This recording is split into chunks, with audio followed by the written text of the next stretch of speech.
नमस्कार। स्वागत है आप सभी का हमारे चैनल में। दोस्तों, पिछले कुछ समय से जिस तरह की घटनाएं वैश्विक राजनीति और अर्थव्यवस्था में सामने आ रही हैं, उन्होंने यह साफ कर दिया है कि दुनिया अब केवल बयानों और कूटनीतिक बैठकों से नहीं चल रही।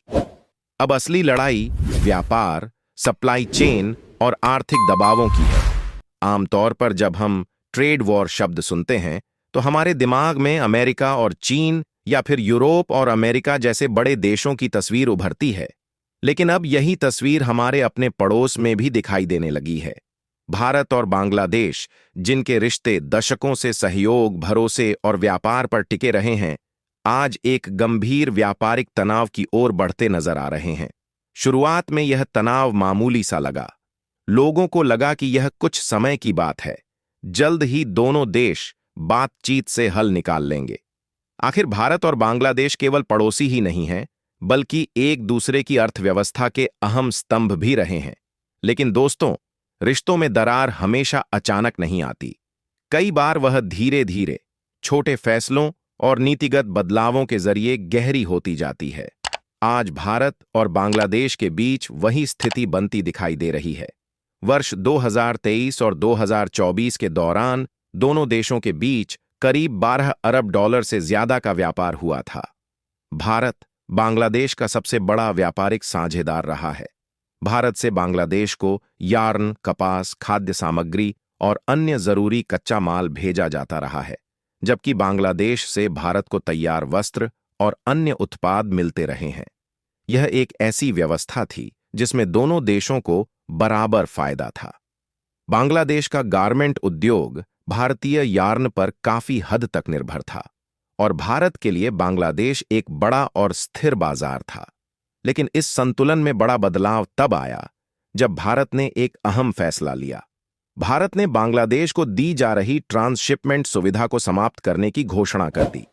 इस सुविधा के जरिए बांग्लादेश भारत के बंदरगाहों और हवाई अड्डों का इस्तेमाल करके अपने सामान को अमेरिका, यूरोप और अन्य देशों तक भेजता था। इससे बांग्लादेश को समय और लागत दोनों में बड़ा फायदा मिलता था। भारत की ओर से आधिकारिक कारण यह बताया गया कि भारतीय बंदरगाहों पर बढ़ती भीड़ से घरेलू निर्यातकों को नुकसान हो रहा है। हालांकि कई जानकार मानते हैं कि इसके पीछे केवल तकनीकी कारण नहीं थे। भारत में यह धारणा मजबूत हो रही थी कि बांग्लादेश भारत की सुविधाओं का लाभ उठाते हुए कुछ ऐसे कदम उठा रहा है जो भारत के हितों के अनुरूप नहीं हैं।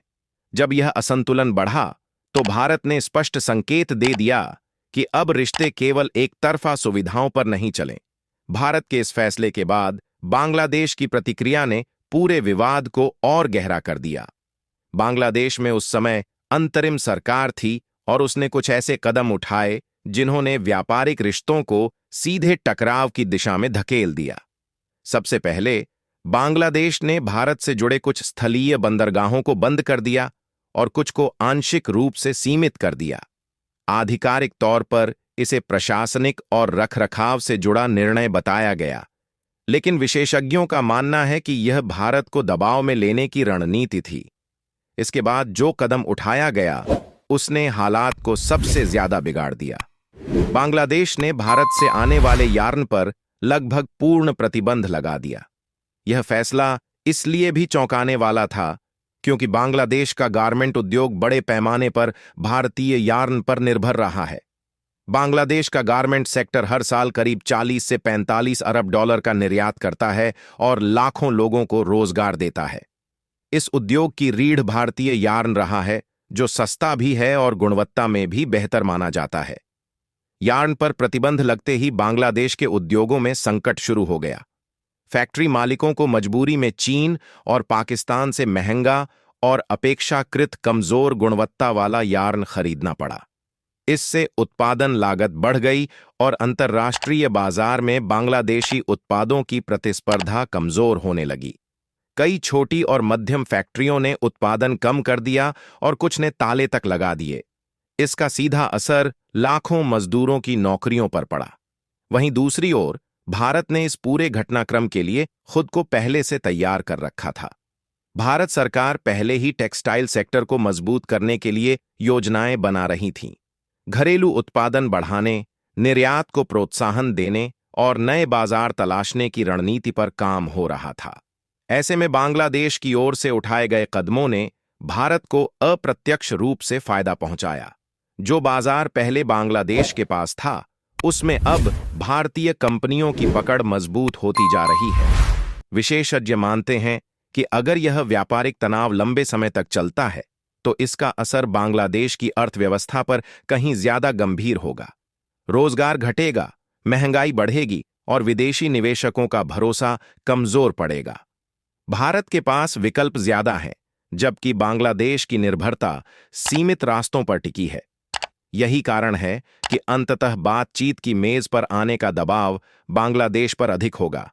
दोस्तों, इतिहास गवाह है कि व्यापारिक विवाद अक्सर राजनीतिक तनाव का रूप ले लेते हैं, लेकिन दोनों देशों के हित इसी में हैं कि संयम और संवाद के जरिए समाधान निकाला जाए। भारत और बांग्लादेश के रिश्ते केवल व्यापार तक सीमित नहीं हैं, बल्कि इतिहास, संस्कृति और भूगोल से जुड़े हुए हैं। अब देखना यह होगा कि आने वाला समय इस रिश्ते को नई मजबूती देता है या यह तनाव और गहराता है।